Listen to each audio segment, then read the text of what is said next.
Jakarta, CNBC Indonesia, seminggu setelah mengirimkan pasukan darat ke Gaza. Israel mengatakan militernya telah membunuh 10 komandan Hamas yang membantu merencanakan serangan tanggal 7 Oktober terhadap Israel. Namun, tentara negara tersebut masih kesulitan untuk benar-benar masuk ke jantung Gaza. Pasukan Israel tampaknya sedang dalam proses membelah jalur Gaza menjadi dua, di selatan kota Gaza.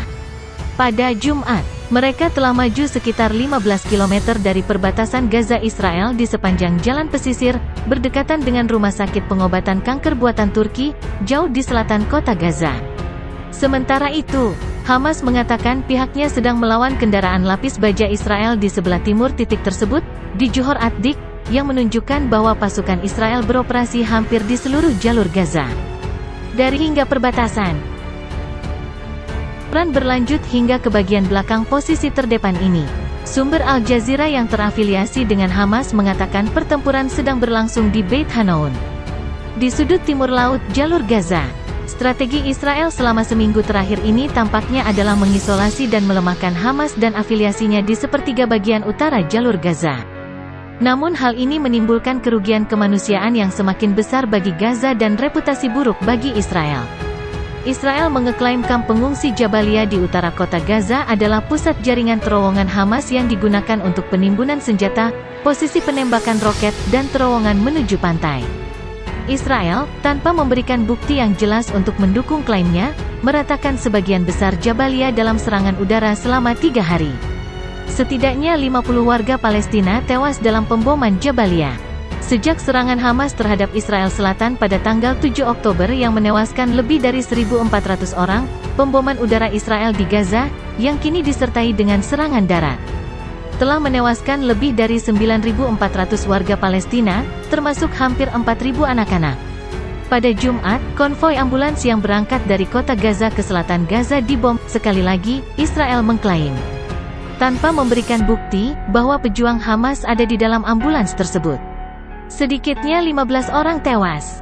Meski serangkaian serangan ke Hamas tersebut, Israel belum menghilangkan kemampuan Hamas untuk meluncurkan roket yang menargetkan instalasi militer di Israel dengan kecepatan sekitar selusin serangan per hari sepanjang minggu. Meskipun hal ini melambat menjadi 9 serangan roket pada tanggal 3 November. Angka resmi yang dikeluarkan oleh pemerintah Israel dan Badan Kesehatan Israel Kementerian di Gaza menyatakan sebagian besar korban jiwa di kedua belah pihak adalah warga sipil. Israel mengatakan 25 tentaranya tewas sejak invasi darat dimulai, menjadikan total kematian militer menjadi 332. 260 tentara lainnya terluka. Israel mengatakan Hamas juga menyandera 242 warga sipil. 25 Oktober, Perdana Menteri Benyamin Netanyahu menyatakan bahwa tujuan Israel dalam beberapa hari mendatang adalah untuk melenyapkan Hamas dengan menghancurkan kemampuan militer dan pemerintahannya dan melakukan segala kemungkinan untuk mendapatkan kembali sandera kami. Militer Israel menguji refleks Hamas dengan serangan terbatas ke Gaza Utara pada malam berikutnya dengan satu kompi lapis baja menggunakan bulldozer.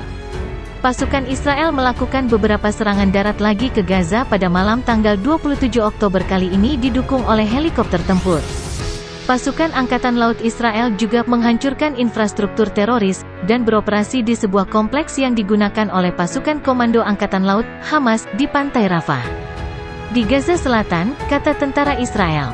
Kemudian, pada tanggal 28 Oktober Israel melancarkan invasi darat, tepat 3 minggu setelah serangan Hamas di Israel Selatan.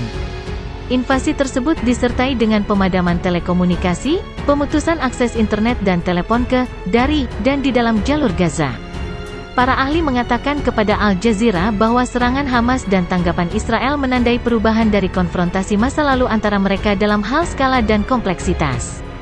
Apa yang kami lihat sejak tanggal 7 Oktober adalah jenis perang hibrida baru, kata Matteo Bressan, profesor studi strategis di LUMSA Master School University. Hamas mampu meluncurkan 6.000 roket ke Israel dan jumlah tersebut menunjukkan kemampuan militer yang belum pernah dimiliki Hamas di masa lalu. Pertanyaannya adalah bagaimana Hamas bisa melakukan 20 serangan di 20 desa berbeda. Ini berarti Hamas mempunyai pelatihan dan persiapan yang jelas untuk melakukan hal itu, ujarnya. Brigade Qassam, sayap bersenjata Hamas. mengatakan mereka menargetkan roket ke reaktor nuklir Israel dan fasilitas penelitian di Dimona, yang merupakan pertama kalinya mereka melakukannya. Itulah mengapa tanggapan Israel berbeda dari masa lalu. Ini tidak sederhana, tidak mudah, dan ini akan memakan waktu bagi Israel, kata Bresan. Komandan Pasukan Khusus AS Demetris Andrew Grimes mengatakan kepada Al Jazeera bahwa banyak baterai roket Hamas yang terkubur di bawah tanah atau dikerahkan melalui jaringan terowongan di bawah Gaza. Dia menggambarkan tujuan Israel menghancurkan Hamas sebagai upaya yang sangat menantang. Hamas mengatakan pihaknya telah menghancurkan beberapa tank dan kendaraan lapis baja Israel.